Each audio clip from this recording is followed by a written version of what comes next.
అటు వైకాపా ఇటు టీడీపీ కూటమి పార్టీలు రాష్ట్రానికి రాహుకేతువులాగా దాపురించాయని దొందే అని రాజ్యసభ మాజీ సభ్యులు కాంగ్రెస్ పార్టీ రాష్ట్ర ముఖ్య అధికార ప్రతినిధి డాక్టర్ నర్రెడ్డి తులసిరెడ్డి ధ్వజమెత్తారు. బద్వేలులో మీడియా సమావేశంలో మాట్లాడుతూ వైకాపా ప్రభుత్వం గత 5 సంవత్సరాలలో రాష్ట్రాన్ని అప్పుల, అరాచక, మద్య, గంజాయి, డ్రగ్ ఆంధ్రప్రదేశ్ గా తయారు చేసిందన్నారు. ప్రస్తుతం టీడీపీ కూటమి పాలనలో పరిస్థితి మరింత అధ్వానంగా తయారైందని తులసిరెడ్డి అన్నారు. రాష్ట్రంలో విద్యా వ్యవస్థ అస్తవ్యస్తమైపోయిందన్నారు. రైతుల పరిస్థితి దయనీయంగా తయారైంది. నానాటికి తీసికట్టు నాగంబట్లు అన్నట్లు శాంతి భద్రతలు రోజు రోజుకు క్షీణిస్తున్నాయి. ఫీజు రియంబర్స్మెంట్, స్కాలర్షిప్ పథకాల కింద 6,400 కోట్ల రూపాయల బకాయిలు ఉన్నాయి. కానీ ఇటీవల కేవలం 400 కోట్ల రూపాయలు మాత్రమే విడుదల చేశారు.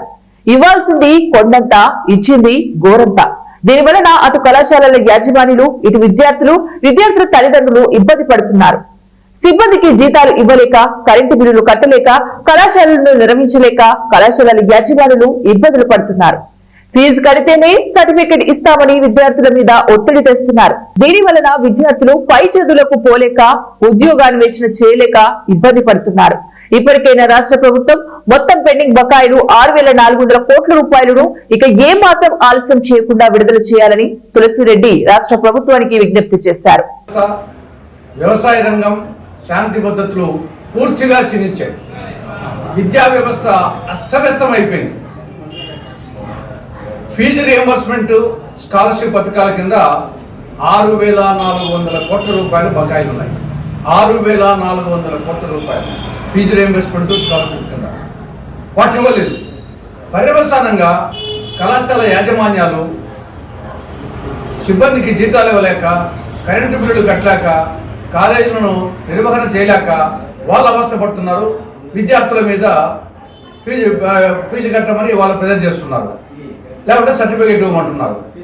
పర్యవసానంగా విద్యార్థులు కట్టలేక, ఆ సర్టిఫికేట్లు లేక, పై చదువులకు పోలేక, ఉద్యోగాన్వేషణ చేయలేక విద్యార్థులు, వాళ్ళ తల్లిదండ్రులు వాళ్ళ అవస్థపడుతున్నారు.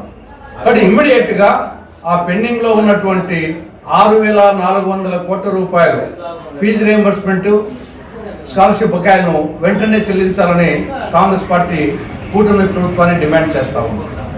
ఇక రెండవది రైతుల పరిస్థితి దయనీయంగా తయారైంది. ఏ పంటకు గిట్టుబాటు ధర లేదు.